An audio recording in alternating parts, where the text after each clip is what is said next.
veš, kdo bo kmalu upravljal s prihodnostjo šol in fakultet? Spoznaj kandidata za ministra dr. Boruta Rončevića. To ni navaden profesor.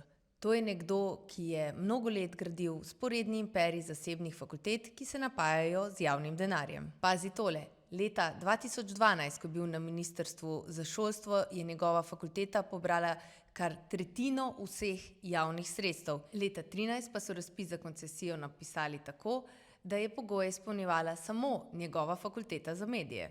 Tik pred iztekom prejšnje Janševe vlade, leta 2022, pa so ustanovili inštitut Rudolfovo.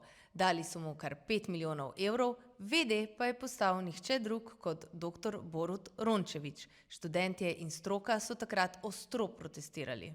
Kot minister za šolstvo pa bo sedaj v imenu SDS-a tudi ideološko nevtraliziral javno šolstvo, kar v prevodu pomeni desant na kurikulume.